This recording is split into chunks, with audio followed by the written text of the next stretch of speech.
सोचिए एक ऐसी दुनिया के बारे में जहाँ पैसा नहीं बल्कि समय ही सब कुछ है।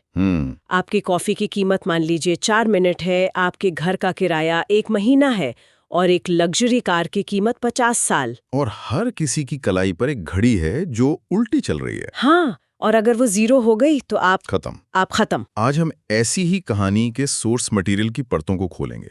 और देखिए इस दुनिया का जो ढांचा है वो बहुत सरल और उतना ही क्रूर है। हाँ, 25 साल की उम्र में आपका शरीर बूढ़ा होना बंद कर देता है, लेकिन आपकी घड़ी में सिर्फ 1 साल का वक्त शुरू होता है। बस 1 साल। बस 1 साल।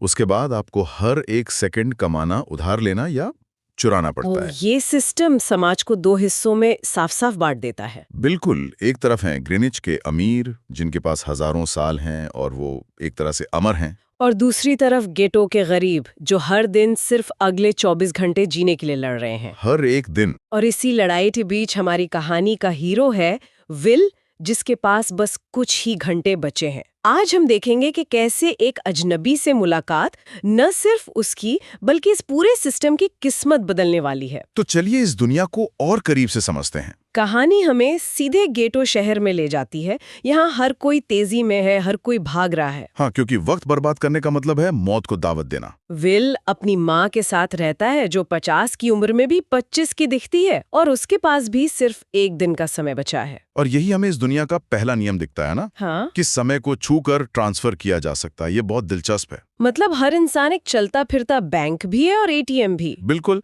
जैसे विल की माँ उसे नाश्ते के लिए 30 मिनट देती है, लेकिन इसी वजह से समाज में एक लगातार डर और असुरक्षा का माहौल बना रहता है, खासकर गरीबों के बीच जहाँ कोई भी आपका वक्त लूट सकता है। सही बात है। और ये सिस्टम कितना बेरहम है इसका अंदाजा एक छोटी सी चीज से होता है।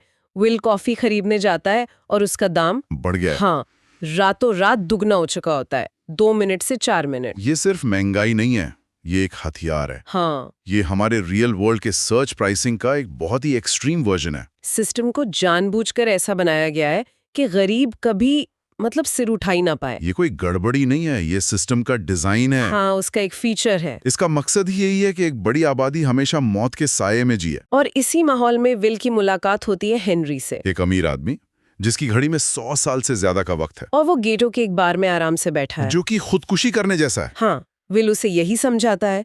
और तभी एंट्री होती है फोर्टिस की, जो एक टाइम गैंगस्टर है। और यहाँ एक और कॉन्सेप्ट सामने आता है, टाइम फाइट। अच्छा, ये पंजा लड़ाने जैसा है, पर इसमें दांव पर पैसा नहीं, जिंदगी लगी होती है। हाँ, जिंदगी लगी होती है। जो हारता है उसका समय जीतने वाले के पास ट्रांसफर होने लगता है, जब तक कि वो मर ना जाए। और फोर्टिस हेनरी को यही चैलेंज देता है। विल किसी तरह हेनरी को बचा लेता है, लेकिन इसके बाद हेनरी उसे कुछ ऐसा बताता है जो विल की दुनिया हिला देता है। वो कहता है कि उसकी उम्र 105 साल है और वो अब और नहीं जीना चाहता। बिल्कुल। यहाँ पर कहानी सिर्फ एक लड़के के संघर्ष की नहीं रहती, बल्कि एक बहुत बड़ी साजिश का पर्दाफाश करती है। हाँ, और यही इस कहानी का सबसे बड़ा आइडिया सामने आता है। वो कहता है, for a few to be immortal many must die.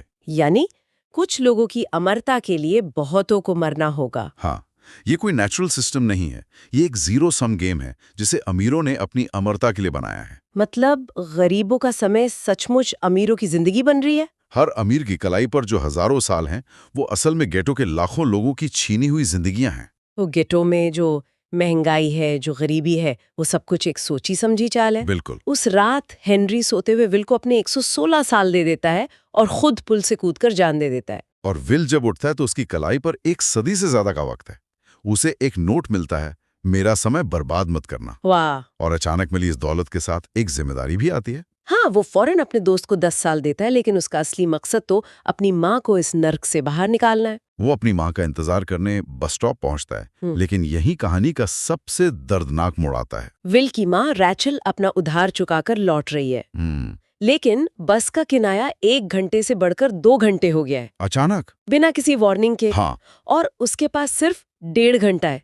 वो लोगों से मदद मांगती है, पर कोई 1 सेकंड भी देने को तैयार नहीं। उसे दौड़ना पड़ता है। वो सीन बहुत पावरफुल है, क्योंकि वो एक व्यक्तिगत त्रासदी नहीं है, वो सिस्टम का बना हुआ एक मर्डर है। सही कहा। एक तरफ विल फूलों के साथ खड़ा है और दूसरी तरफ उसकी माँ अपनी जिंदगी के लिए दौड़ रही है। दोनों एक दूसरे की तरफ भागते हैं। पर विल के उसे छूने से 1 सेकंड पहले रेचल का समय खत्म हो जाता है और वो उसकी बाहों में मर जाती है। ये पल विल को एक सर्वाइवर से एक बागी बना देता है। अपनी माँ की मौत का बदला लेने के लिए विल ग्रीनिच पहुंचता है, अमीरों का शहर। जहां घुसने की फीस ही 1 साल है। हाँ, और वहां का माहौल देखकर वो हैरान रह जाता है।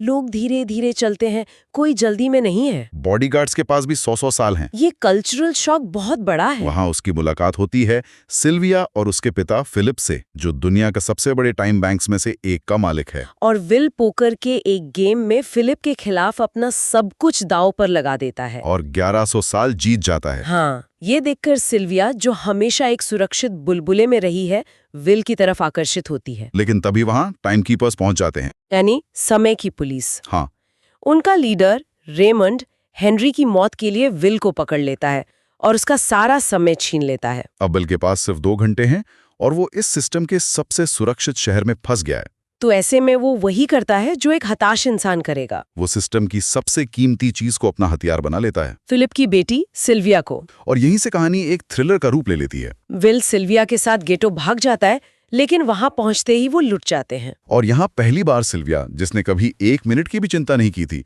अपनी मौत को इतने करीब से देखती है। और ये उसके कैरेक्टर के लिए एक टर्निंग पॉइंट है। हाँ, अमीरी का वो बुलबुला फट जाता है। जब विल उसके पिता को फिरौती के लिए फोन करता है, तो फिलिप अपनी बेटी की जान बचाने से ज्यादा सिस्टम को बचाने में दिलचस्पी दिखाता है। तब सिल्विया को एहसास होता है कि वो जिस सिस्टम के टॉप पर थी, वो कितना क्रूर और अमानवीय है। बिल्कुल, अब ये लड़ाई सिर्फ विल की नहीं, उसकी भी बन जाती है। तो विल और सिल्विया एक तरह के रॉबिन हुड बन जाते हैं, है ना? हाँ, अमीरों से समय लूटकर गरीबों में बांटते हैं। लेकिन क्या इससे वाकई कोई फर्क पड़ता है? क्या कुछ 1000 साल बांट देने से सिस्टम बदल सकता है? यही तो इस सिस्टम की सबसे चालाक बात है। नहीं, इससे कोई फर्क नहीं पड़ता। अच्छा। जैसे ही वो समय बांटते हैं, अमीर लोग महंगाई को आसमान पर पहुंचा देते हैं और वो बांटा हुआ समय कुछ ही दिनों में वापस सिस्टम में खींच जाता है। तो ये एक अस्थायी समाधान है, इलाज नहीं। बिल्कुल। विल को समझ आता है कि अगर सिस्टम को हराना है तो उसे कुछ हजार नहीं बल्कि लाखों साल चाहिए होंगे। उसे सिस्टम को तोड़ना होगा। लेकिन एक मिनट, ये जो टाइम कीपर्स हैं, जो इस पूरे सिस्टम के रखवाले हैं, क्या वो खुद इस सिस्टम से बाहर हैं? नहीं, हैरानी की बात है, नहीं। उनके पास तो बहुत समय होगा ना? नहीं, उन्हें भी रोज सिर्फ 1 दिन की सैलरी मिलती है। रेमंड, जो विल का पीछा कर रहा है, वो खुद गेटों से आया है। अरे, वो एक गुलाम है जो दूसरे गुलामों को लाइन में रख रहा है। वो सिस्टम का रक्षक भी है और उसका शिकार भी। ये तो बहुत बड़ी विडंबना है। उसे लगता है कि वो कानून और व्यवस्था बनाए रख रहा है, पर असल में वो सिर्फ अमीरों की अमरता की हिफाजत कर रहा है। इसके बाद विल और सिल्विया सबसे बड़ी चोरी का प्लान बनाते हैं। फिलिप के ऑफिस से 10 लाख साल का टाइम कैप्सूल चुराना, और वो इसमें कामयाब भी हो जाते हैं। और कहानी का अंत बहुत खूबसूरती से शुरुआत से जुड़ता है। हाँ, रेमंड उनका पीछा करता है, लेकिन विल को पकड़ने की धुन में वो अपनी रोज की सैलरी लेना भूल जाता है। और उसका अपना ही समय खत्म हो जाता है। सिस्टम अपने सबसे वफादार सिपाही को ही खा जाता है। और उधर विल और सिल्विया का समय भी लगभग खत्म होने वाला है। वो फिर एक दूसरे की तरफ दौड़ते हैं, ठीक वैसे ही जैसे विल और उसकी माँ दौड़े थे। पर इस बार विल सही समय पर पहुंच जाता है और रेमंड की गाड़ी से मिली सैलरी सिल्विया को ढीकर उसकी जान बचा लेता है।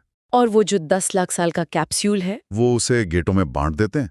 और इसके बाद जो होता है वो क्रांति है। हाँ, फैक्ट्री के मजदूर अपनी मशीनें बंद कर देते हैं, लोग काम करना छोड़ देते हैं और ग्रीनिच की तरफ चल पड़ते हैं। अमीरों की बनाई दुनिया ढह जाती है, क्योंकि अब गरीबों को हर सेकंड के लिए लड़ने की जरूरत नहीं है। तो ये कहानी एक लड़के के निजी दुख और बदले से शुरू होकर एक पूरे सिस्टम के खिलाफ क्रांति तक पहुंचती है।